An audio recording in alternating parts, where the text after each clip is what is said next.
બન્યો હતો અને ફરી અમદાવાદમાં આવી જ ઘટના બનતા રહી ગઈ છે। અમદાવાદમાં પાલતુ જર્મન શેફર્ડે ફ્લેટના પાર્કિંગમાં 2 બાળક પર હુમલો કર્યો। પાલતુ ડોગ હવે ડરાવી રહ્યા છે। કેટલાક લોકોનો શ્વાન પાળવાનો કે પ્રેમ કરવાનો શોખ હવે તેમની બેદરકારીના કારણે બીજા માટે જીવલેણ સાબિત થઈ રહ્યો છે।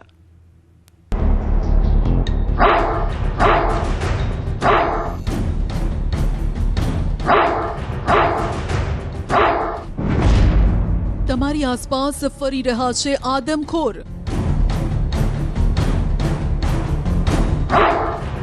તમારા સ્વજનો પર તોડાઈ રહ્યો છે ખતરો।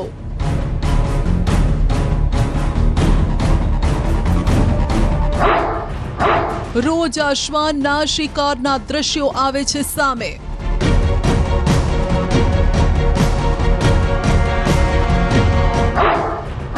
હવે આ આતંક વધુ જીવલેણ સાબિત થઈ રહ્યો છે।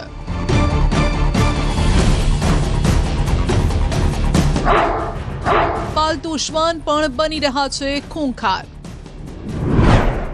બાકડા પર બેઠેલું આ બાળક થોડી મિનિટો પહેલા રમતું હતું, આજે દર્દથી કણસી રહ્યું છે।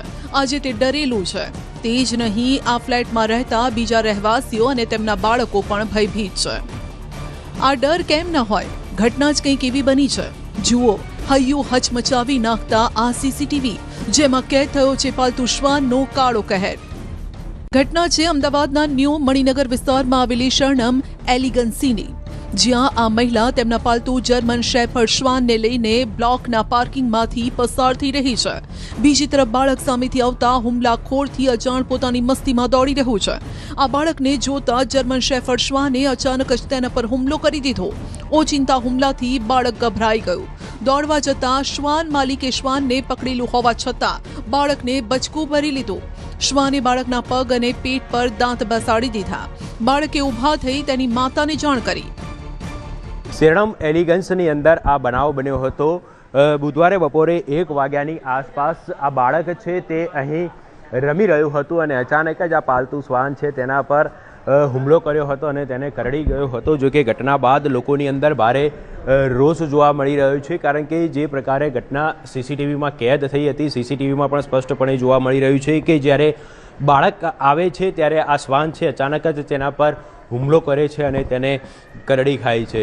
જો કે જે શરણમ એલિગન્સના સ્થાનિક રહેવાસીઓનું કહેવું છે કે અગાઉ પણ આ પ્રકારનો બનાવ બન્યો હતો, ત્યારે જે શ્વાનના માલિક છે તેને ચેતવવામાં આવ્યા હતા, પરંતુ જ્યારે આ બીજો બનાવ બન્યો છે ત્યારે લોકોની અંદર ભારે રોષ જોવા મળી રહ્યો છે અને આ મામલે હવે કડકમાં કડક કાર્યવાહી થાય તે પ્રકારની માંગ કરી રહ્યા છે।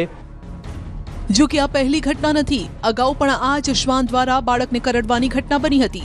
જે તે સમયે અમે શ્વાનના માલિકને ઠપકો પણ આપ્યો હતો, તેમ છતાં પણ કોઈ જ કાર્યવાહી ન કરવામાં આવી તેવા આરોપ પણ લાગ્યા છે। આ ઘટનાથી ન માત્ર ભોગ બનનાર પરિવારજન પરંતુ આખી સોસાયટીમાં રોષ છે। બાળકની સાથે અન્ય એક બાળકને પણ ગઈકાલે જ આ શ્વાન કરડ્યું હતું। ખાલી 1 વાગે મારું છોકરું રમતો હતો અને 1 વાગે એનું હોસ્પિટલ લઈ ગયા અને કહેવામાં તો એ જ કહીશ કે આ રીતે જો કૂતરા કરડતા હોય તો પછી રખાય નહીં। કાર્યવાહીમાં તો બસ એમને એવું કહેવું જોઈએ કે ભાઈ હવે તમે કૂતરું ફ્લેટમાંથી કાઢો, કે જેનાથી કરીને બીજી વાર બનાવ ના બને। બાળકને જર્મન શેફર્ડ ડોગે બચકું ભરતા પરિવારજનોમાં આક્રોશ છે। આ પહેલા જ્યારે આ જ શ્વાને એક વ્યક્તિને બચકું ભર્યું ત્યારે શ્વાન માલિકે માફી માંગી અને કેટલાક નિયમોનું થોડા સમય માટે પાલન પણ કર્યું, કેમ કે કૂતરાના મોઢા પર માસ્ક બાંધીને રાખવું, મોડી રાત્રે તેને બહાર લઈને નીકળવું, પરંતુ બાદમાં નિયમોને નેવે મૂકી દેવાયા। ફરી આ જ શ્વાન માલિકના શ્વાને હુમલો કરતા પરિવારજનો અને સોસાયટીના રહેવાસીઓએ ડોગ માલિક સાથે બેઠક કરી। સોસાયટીના રહીશોએ શ્વાનને નહીં રાખવાની માંગ કરી, પરંતુ ડોગ માલિક દાદાગીરી પર ઉતરી આવ્યા। આ મામલે બાળકના પિતાએ રામોલ પોલીસ સ્ટેશનમાં ફરિયાદ નોંધાવી છે। પોલીસે ગુનો નોંધીને તપાસ હાથ ધરી। 1 વાગ્યાની આસપાસ આ વસ્તુ થઈ હતી, ત્યારે મારો છોકરો પેલી બાજુ રમતો હતો ઈ બ્લોક પાસે, એટલે એ અહીંયાથી દોડીને પેલી બાજુ ગયો અને એ લેડીઝ આ ડી બ્લોકના બેક સાઈડના ત્યાંથી કૂતરાને લઈ જતા હતા। ત્યારે એ બાજુથી દોડતો રમતા મારો છોકરો ત્યાં પહોંચ્યો, એને જોઈને ગભરાઈ ગયો તો તરત એ કૂતરા એની ઉપર એટેક કરી દીધું। તો એટેક કર્યા પછી એને ઘસડ્યો, પણ એમના કાબૂમાં બી એ કૂતરું ના રહ્યું. મારા કૂતરાને ત્યાં એણે બેક સાઈડ લેગ ઉપર બાઇટ કરી લીધું વધારે પડતું. અને પછી મારો છોકરો દોડતો દોડતો આ બાજુ આવ્યો. એના પછી ઇન્સિડન્ટ એવો હતો કે ત્યાં જ ફરી એક છોકરાની આંગળીથી એના મોઢામાં એનો હાથ જતો રહ્યો. રાતે નીચે અમારે કમિટી મેમ્બર્સ બધા આવીને મિટિંગ કરી કે આવી રીતનું છે. એ સોરી કહેતા હતા, પણ આની પહેલાં બી જે ઇન્સિડન્ટ થયો હતો એજ બ્લોકમાં આવી રીતે જ એક છોકરાને બાઇટ કર્યું હતું, ત્યારે બી એમને વોર્ન કર્યા હતા, પણ છતાં બી એમણે કોઈ સ્ટેપ લીધા નહીં. એટલે કાલે અમે આટલું થયા પછી અમે પોલીસ સ્ટેશનમાં જઈને અમે એમના નામની ફરિયાદ કરેલ છે. પાલતુ શ્વાનનું રજીસ્ટ્રેશન થયું છે. 13 મે 2025ના રોજ અમદાવાદના હાથીજણ વિસ્તારમાં આવેલી રાધે રેસિડેન્સીમાં એક પાલતુ શ્વાને 4 મહિનાની બાળકી પર હુમલો કરતા તેનું મોત નીપજ્યું. આ ઘટના બાદ અમદાવાદ કોર્પોરેશન દ્વારા પાલતુ શ્વાનના રજીસ્ટ્રેશનની કાર્યવાહી કરવામાં આવી, ત્યારે સવાલ થાય છે કે શું પાલતુ શ્વાનનું રજીસ્ટ્રેશન થયું છે કે નહીં, કેમ કે પાલતુ શ્વાનને લઈને રજીસ્ટ્રેશન ફરજિયાત કરાયું છે. પાલતુ શ્વાનનું રસીકરણ પણ ફરજિયાત છે. સાથે રસીકરણના પુરાવા સાથે અરજી કરવામાં આવે છે. જો રજીસ્ટ્રેશન વગર શ્વાન રાખવામાં આવે તો શ્વાન માલિક સામે કાયદેસરની કાર્યવાહી થાય છે. આ નિયમોનું પાલન ખાલી પેપર ઉપર થઈ રહ્યું છે. આજે કૂતરાના માલિક એવું કહી રહ્યા છે કે 8 ઓગસ્ટ 2025ના દિવસે એમણે રજીસ્ટ્રેશન કરાયેલું છે. તો શું રજીસ્ટ્રેશન કરાયું છે તો એ વખતે મેડિકલ સર્ટિફિકેટ, વેક્સિન સર્ટિફિકેટ લીધેલ છે? ઓનલી ખાલી અપલોડ કરવાથી એ ના થાય, રીવેરિફિકેશન તમે ફિઝિકલી એ કરેલું છે? એએમસી પણ શ્વાન માલિક સામે કરશે ફરિયાદ. આ પાલતુ શ્વાનનું રજીસ્ટ્રેશન ઓગસ્ટ મહિનામાં જ કરવામાં આવ્યું હતું અને ત્યારે પાલતુ શ્વાનને કોર્પોરેશનના દાણી લીમડા સ્થિત ડોગ સેન્ટર લઈ જવાયું છે, જ્યાં મેડિકલ ઓબ્ઝર્વેશનમાં ડોગને રાખવામાં આવશે, જ્યાં મેડિકલ ટીમ દ્વારા તેની તપાસ થશે. આ મામલે હવે શ્વાન માલિક સામે કોર્પોરેશન પણ બેદરકારીનો કેસ દાખલ કરશે. 2 બાળકોને આ ડોગ્સ દ્વારા અફેક્ટ કરવામાં આવેલું છે. તેના અનુસંધાને રામોલ પોલીસ સ્ટેશનમાં પોલીસ ફરિયાદ પણ દાખલ કરવામાં આવેલી છે. તદુપરાંત આ પેટ ડોગ ઓનર દ્વારા પેટ ડોગ ઓનર્સની પ્રોપર જવાબદારી નહીં નિભાવી ખુલ્લું મૂકી અન્યને નુકસાન થાય તે રીતનું જે કૃત્ય કરેલ છે તે બદલ મ્યુનિસિપલ કોર્પોરેશન પણ આ પોલીસ સ્ટેશનમાંની ફરિયાદ આપે છે. પાલતુ શ્વાન કરડે તો શ્વાનને સજા નથી થતી. આઈપીસી એક્ટ 289 મુજબ શ્વાન માલિકને સજા થાય છે. વધુમાં વધુ 6 મહિનાની જેલ, 1000 રૂપિયાનો દંડ પણ ભરવો પડે છે અથવા તો બંને થઈ શકે છે. પાલતુ શ્વાનના આ હુમલા મામલે રામોલ પોલીસે ફરિયાદ નોંધીને કાર્યવાહી હાથ ધરી. આ ગામે આરોપી જે છે મહિલા હોય, રાત્રે મહિલાને આ ગુનાના કામે પોલીસ સ્ટેશન લાવી ગુનાના કામે નોટિસ આપવામાં આવેલ છે અને આગળ તેમની ધરપકડ કરી ધોરણસર કાર્યવાહી કરવામાં આવશે. રખડતા શ્વાનના ત્રાસથી મુક્તિ ક્યારે? અમદાવાદ શહેરમાં રખડતા શ્વાન અને પાલતુ શ્વાનના ત્રાસથી મુક્ત રહી શક્યું નથી. શહેરમાં પાલતુ અને રખડતા શ્વાનનો ત્રાસ વધ્યો છે. શહેરમાં શ્વાનોની સંખ્યામાં ઉત્તરોત્તર વધારો થઈ રહ્યો છે. અમદાવાદ મ્યુનિસિપલ કોર્પોરેશન રખડતા શ્વાનોના ખસીકરણ પાછળ વર્ષે દાહડે કરોડો રૂપિયા ખર્ચે છે, પરંતુ કોઈ નક્કર કામગીરી નથી થઈ રહી. અમદાવાદ શહેરમાં આજે 2 લાખ રખડતા શ્વાન હોવાનો અંદાજ છે. કોર્પોરેશનના ચોપડે 18,000 જેટલા પાલતુ શ્વાનનું રજીસ્ટ્રેશન થયું છે. એક અંદાજ મુજબ અમદાવાદમાં 50,000 જેટલા પાલતુ શ્વાનનો અંદાજ છે, એટલે કે આ રજીસ્ટ્રેશન નહિવત જેવું થયું છે. જાન્યુઆરી 25થી પેટ ડોગ રજીસ્ટ્રેશન જ્યારે અમલી બનાવવામાં આવેલું હતું તે સમયમાં આપણે મે 25 સુધી આની 200 રૂપિયા જેટલી રજીસ્ટ્રી રાખવામાં આવેલી હતી અને ત્યારે 16,032 જેટલા ડોગનું રજીસ્ટ્રેશન થયેલું હતું. પરંતુ તબક્કાવાર જે લોકો રજીસ્ટ્રેશન સમયસર નહીં કરાવતા, મોડા રજીસ્ટ્રેશન કરાવવા બદલ આ ચાર્જિસ વધારીને હાલ 2,000 જેટલા કરવામાં આવેલ છે અને હાલમાં આવા 16,503 જેટલા પેટ ડોગ ઓનર્સ દ્વારા 18,776 પેટ ડોગનું રજીસ્ટ્રેશન કરાવેલું છે અને આ રજીસ્ટ્રેશન કરાવવાની ફી એ 2,000 તારીખ 31 ડિસેમ્બર 2025 સુધીની લંબાવવામાં આવેલ છે. બીજી તરફ શ્વાન કરડવાના કેસોની સંખ્યા જોઈએ તો 2021-22માં 50,397 હુમલા થયા. 2022-23માં વધીને 60,330 થયા. 2023-24માં તેનાથી પણ વધુ એટલે કે 71,191 કેસ નોંધાયા.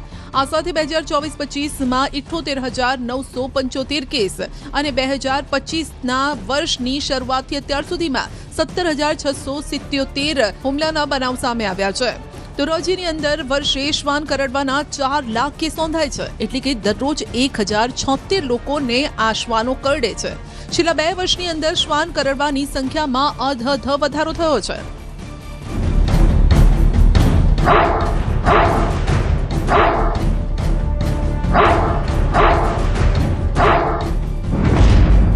બીજી તરફ ખસીકરણ પાછળનો ખર્ચ ક્યાં જાય છે તે પણ સવાલ ઉભા થાય છે. અમદાવાદ શહેરમાં વર્ષ 2011માં રખડતા શ્વાનનો સર્વે કરવામાં આવ્યો ત્યારે શ્વાનની સંખ્યા 2,10,000 હતી. 2012થી ખસીકરણની કામગીરી શરૂ કરાઈ ત્યારે એવી જાહેરાત કરવામાં આવી કે આગામી 10 વર્ષમાં શહેરમાંથી રખડતા શ્વાનની સંખ્યા 0 થઈ જશે. પરંતુ આટલા વર્ષ થવા છતાં શ્વાનની સંખ્યા ઘટવાના બદલે ઉપરથી વધી રહી છે. એટલે કે સ્થિતિ જૈસે થે જેવી છે.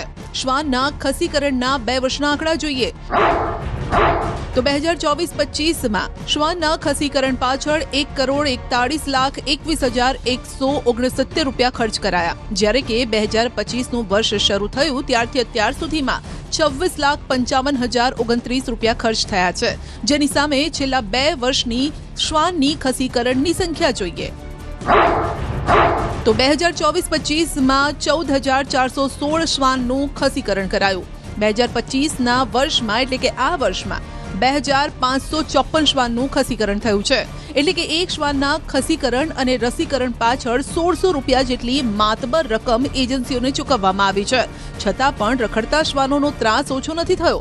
એક અંદાજ મુજબ આજે પણ શહેરમાં 2 લાખ જેટલા રખડતા શ્વાન છે, જેના ખસીકરણ અને રસીકરણ પાછળ કરોડો રૂપિયાનો એટલે કે અધધ ખર્ચ કરાઈ રહ્યો છે. છતાં પણ પ્રતિદિન આજે પણ 164 શ્વાન કરડવાની ફરિયાદ નોંધાય છે.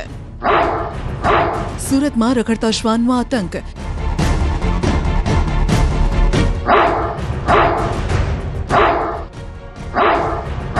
રખડતા શ્વાનના હુમલાથી એક વ્યક્તિનું મોત.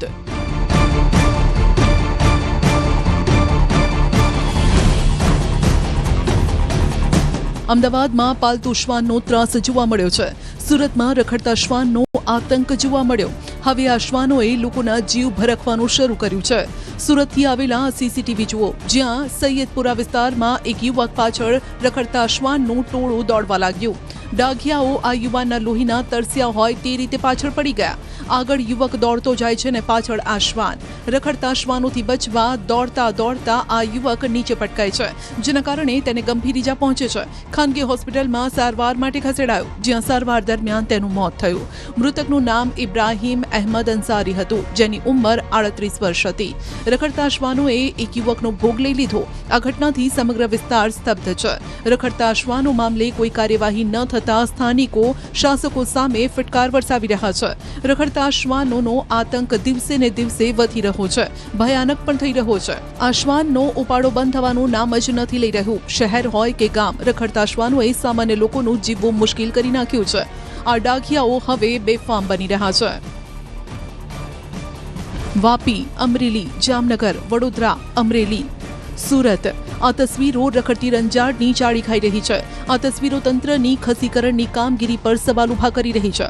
રાજ્યમાં છેલ્લા કેટલાય સમયથી શ્વાનોએ એ હદે ઉપાડો લીધો છે કે જેની કોઈ સીમા જ નથી. પાલતુ શ્વાન હોય કે પછી રખડતા શ્વાન, રસ્તા પર ચાલવું કે ઘરની બહાર નીકળવું સલામત નથી લાગી રહ્યું, કેમ કે ડોગ બાઇટના કેસ કૂદકે ને ભૂસકે વધી રહ્યા છે.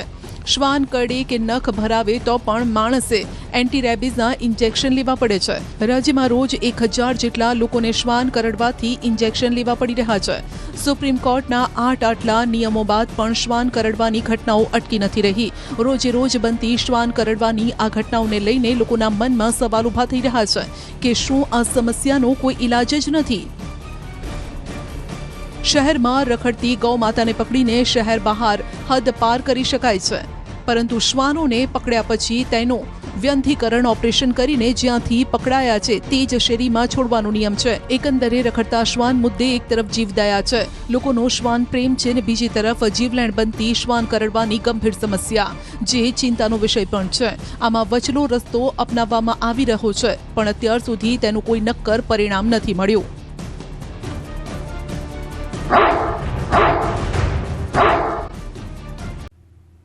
માંડવી કહેવાઈ ગઈ, ડાંગર ઉગી નીકળી, ડુંગળીના ભાવ સાવ તળિયે ગયા, જીરાનું ઉત્પાદન ઘટ્યું ને આમ ખેડૂતને ડગલે ને પગલે નુકસાની સિવાય કંઈ હાથ નથી લાગી રહ્યું. ત્યારે બધો આધાર હવે સરકારી સહાય પર ટકેલો છે. જો એ સહાય પૂરતી અને દરેક ખેડૂતને મળે તો ઠીક, બાકી તાતને કોણ તારશે?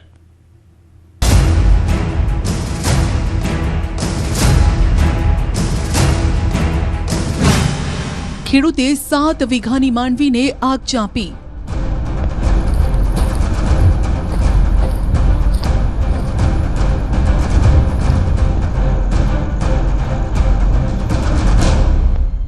આ આગ ખેતરમાં નહીં પરંતુ ખેડૂતના દિલ પર લાગી છે. કરે તો પણ શું કરે? આવા પલળેલા સડેલા પાકને રાખીને પણ ક્યાં સંઘરે?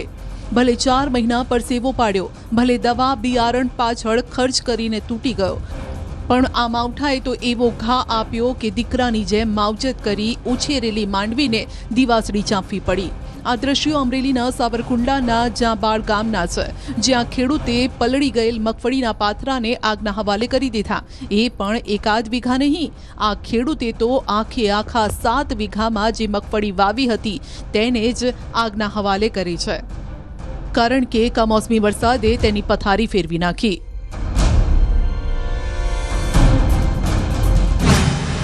ખેતરમાં રાખેલી ડાંગર ઉગી નીકળી. સાણંદમાં ડાંગરનો પાક આખો ફેલ ગયો છે. કમોસમી વરસાદે તો ખેડૂને ક્યાંય ન રાખ્યા. સતત અઠવાડિયા સુધી આકાશમાંથી આફત વરસતી રહી. ભેજ પણ એવો જ રહ્યો, જેના કારણે તૈયાર ડાંગરનો પાક ઉગી નીકળ્યો છે. એટલે કે એ ડાંગર સાવ ફેલ થઈ ગઈ છે. તો જે બચી છે તે ડાંગરના પણ હવે અડધા રૂપિયા આપવા માટે કોઈ તૈયાર નથી. આ ડાંગર પહેલા 400 રૂપિયા વેચાતી હતી, જેના 200 રૂપિયા પણ હવે મળે તેમ નથી. એટલે કહી શકાય કે આ સિઝન જ ફેલ નથી થઈ, પરંતુ ખેડૂતોની કિસ્મત જ ફૂટી ગઈ છે. ગુજરાત રાજ્યની અંદર 9 લાખ હેક્ટરની અંદર ડાંગરની ખેતી અંદાજિત થાય છે, જે પૈકી અમદાવાદ જિલ્લામાં 2 લાખ હેક્ટરની અંદર આ ખેતી જે છે ડાંગરની થાય છે. પરંતુ જે પ્રકારે કમોસમી વરસાદ થયો છે, કમોસમી વરસાદના કારણે ડાંગરનો પાક સદંતર ફેલ ગયો છે. અને આ પ્રકારે તમામ ખેડૂતોએ ડાંગર જે છે તે દિવાળી બાદ લેવાની શરૂઆત થતી હોય છે ને લઈ અને વેચાણ માટે એટલે કે લાભ પાંચમથી વેચાણની શરૂઆત થવાની હતી. પરંતુ જે પ્રકારે વરસાદ થયો છે ને વરસાદના કારણે ડાંગર જે છે તે સદંતર ફેલ થઈ ચૂકી છે. આ પ્રકારે હવે તો ડાંગર જે છે તે ઉગી નીકળી હોય તે પ્રકારના દ્રશ્યો ખેતરની અંદર જે સ્ટોર કરેલી ડાંગર જે છે તેમાં જોવા મળી રહી છે. એટલે કે હવે આ ડાંગરનો ભાવ મળશે કે કેમ? જે ભાવ 350 થી 400 મળવાના એની જગ્યાએ 200 થી 250 આ ડાંગર વેચાશે. લગભગ વીઘે 8 થી 10 હજારનો ખર્ચો ખેડૂતે અમે કરી નાખેલો છે. અને આ આગાહીના હિસાબે અમે વહેલી ડાંગર વઢાઈ લીધી ઉતાવળથી કે આપણે ડાંગર પલળે નહીં, અને એને સ્ટોરેજ કરી ખેતરમાં. પણ ત્યાર પછી જે માવઠું થયું એના હિસાબે ડાંગર બગડી અને અંદર ઢગલામાં ઉગી ગઈ છે. સાણંદના ખેડૂતો સાથે વાત કરતા ખબર પડી કે ખેડૂતોએ 1 વીઘાના વાવેતર પાછળ 10 થી 15 હજારનો ખર્ચ કર્યો હતો, જે નીકળવો મુશ્કેલ છે. જો સરકાર કંઈક ટેકો આપે તો ટકી જવાય, નહીંતર આગળ શું કરવું તે તેમને સૂઝતું નથી. કારણ કે અમદાવાદ જિલ્લામાં ચોમાસામાં ડાંગર અને શિયાળામાં ખેડૂતો ઘઉંનો પાક લે છે, પરંતુ હવે તો આ બંને સિઝન ફેલ થઈ ગઈ હોય તેમ લાગે છે. જેનું કારણ છે ખેતરમાં ક્યાંક હજુ પણ પાણી ભરાયેલા છે, તો ક્યાંક એટલો ભેજ છે કે ખેતરમાં જઈ શકાય તેમ નથી. આવામાં નવેમ્બર મહિનામાં ઘઉંનું વાવેતર કરવું અઘરું લાગી રહ્યું છે. જે પ્રકારે આ ખેતરના દ્રશ્યો તમે જોઈ રહ્યા છો કે જ્યાં હજુ પાણી ભરાયેલું છે, જ્યારે આ ખેતરો હવે ક્યારે સુકાશે અને ક્યારે આમાં વરાપ થશે અને વરાપ બાદ હવે ઘઉંનું વાવેતર થશે તે અંતર્ગતની ચિંતા સેવી રહ્યા છે. કારણ કે જે પ્રકારે ખેડૂતો ડાંગરના પાક બાદ ઘઉંના વાવેતરની શરૂઆત કરતા હોય છે, પરંતુ ન થાય તે પ્રકારની સ્થિતિ જોવા મળી રહી છે. હવે અમારે શિયાળુ પાક લેવાનું છે અને એમાં અમારા મોટા ભાગના ઘઉં જ થાય છે. હવે ઘઉંમાં અત્યારે તમે સામે જોઈ રહ્યો અંદર પાણી જ ભરાયેલા છે. હવે ક્યારે વરાપ થાય અને ક્યારે અમે ઘઉંનું બિયારણ લાવીએ?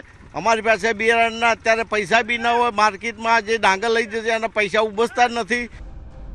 આટલા ઘા ઓછા હતા તે મૂંગા પશુઓને પણ પજવતું ગયું આ માવઠું. તેમના માટે પણ કોળીઓ ખાવા માટે ચારો ન રાખ્યો, કારણ કે ડાંગરના પાકમાંથી નીકળતા ઘાસચારા પણ પલળી ગયા છે.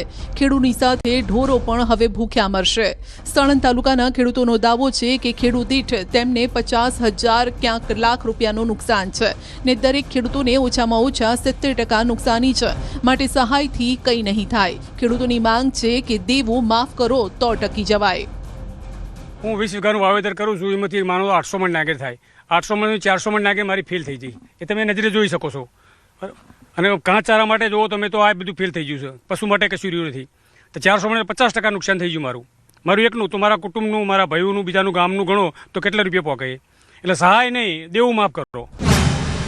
ગાંધીનગરથી પણ આ જ અવાજ ઉઠ્યો, સહાય નહીં, દેવું માફ કરો. આ છે ગાંધીનગરના ખેડૂતોનો અવાજ. ગાંધીનગર જિલ્લાના દહેગામના ખેડૂતોના હાલ પણ અન્ય ખેડૂતો જેવા છે. કોઈના આખા ખેતર તબાહ થઈ ગયા છે, તો કોઈના ભાગે થોડું ઘણું આવ્યું છે. તે પૂરું પડે તેમ નથી. દહેગામના ખેડૂતોએ મગફળી, ડાંગર, કપાસ જેવા પાક લીધા જે નાશ પામ્યા છે. કનીપુર અને આસપાસના વિસ્તારોમાં અંદાજિત 60% મગફળી અને 40% ડાંગરનો પાક બરબાદ થઈ ગયો.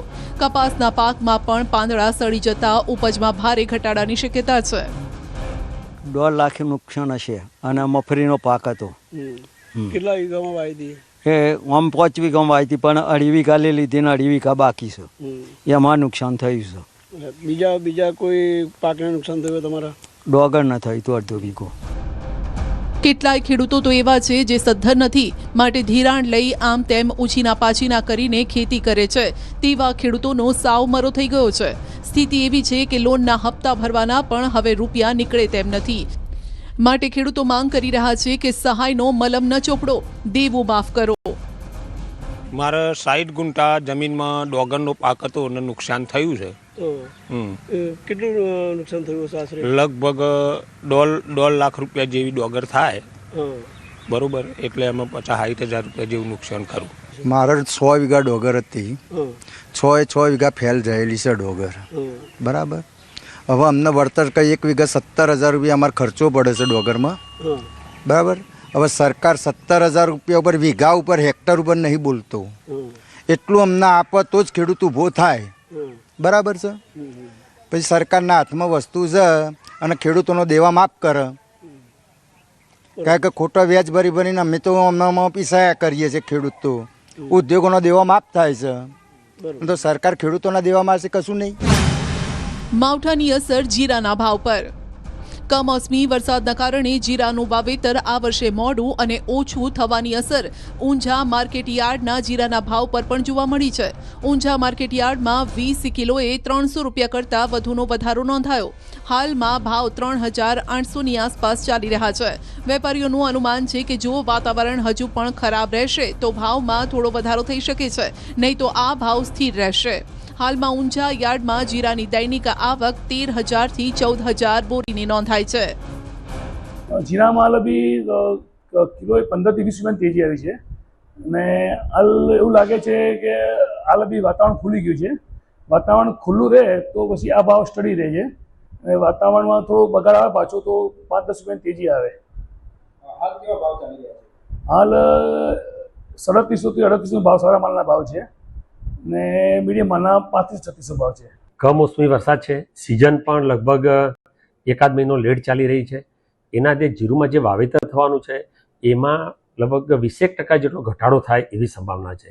અને આ પરિસ્થિતિના લીધે જે જીરામાં ભાવ ઘટી અને 3400-3500 રૂપિયા મણની આજુબાજુ થયા હતા, એમાં 300 થી 350 રૂપિયા જેટલો વધારો થયો છે. લો બોલો, પાણીની બોટલ કરતાં સસ્તી ડુંગળી. રાજકોટ જિલ્લામાં કસ્તુરી હવે ખેડૂતોને રડાવી રહી છે. આ વર્ષે સૌરાષ્ટ્રના તમામ જિલ્લાઓમાં ડુંગળીનું પણ મોટા પ્રમાણમાં વાવેતર થયું, પરંતુ જોઈએ તેવા ભાવ જ નથી મળી રહ્યા. રાજકોટના જૂના માર્કેટિંગ યાર્ડમાં ડુંગળીના ભાવ પાણીની બોટલ કરતાં પણ નીચે પહોંચ્યા છે. 2.5 થી 5 રૂપિયા પ્રતિ કિલોના દરે ડુંગળીનો ભાવ મળતા તાત નિરાશ છે. સૌરાષ્ટ્રમાં આ વર્ષે મોટા પ્રમાણમાં ડુંગળીનું વાવેતર થયું છે ને આવક પણ સારી એવી થઈ છે.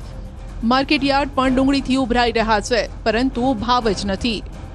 પાણીના બોટલના ભાવ કરતાં પણ ડુંગળી છે તે નીચા ભાવે વેચાઈ રહી છે. ખેડૂતો દ્વારા લોહી પાણી એક કરીને જે ડુંગળીનું ઉત્પાદન કરવામાં આવતું હોય છે તે ડુંગળી અત્યારે જે છે એ કહી શકાય કે 2.5 રૂપિયા કિલો એટલે કે 50 રૂપિયા મણથી લઈ અને 200 રૂપિયા મણ સુધી વેચાતી હોય છે. ત્યારે ખેડૂતો પાસે જાણશું એમની વ્યથા, શું તકલીફ પર કેવી વ્યથા છે. એક તો 2.5 રૂપિયા કિલો એટલે અમારે કોઈ જાતના પૈસા થતા નથી ખેડૂતની અત્યારે પોઝિશન બહુ નબળી છે.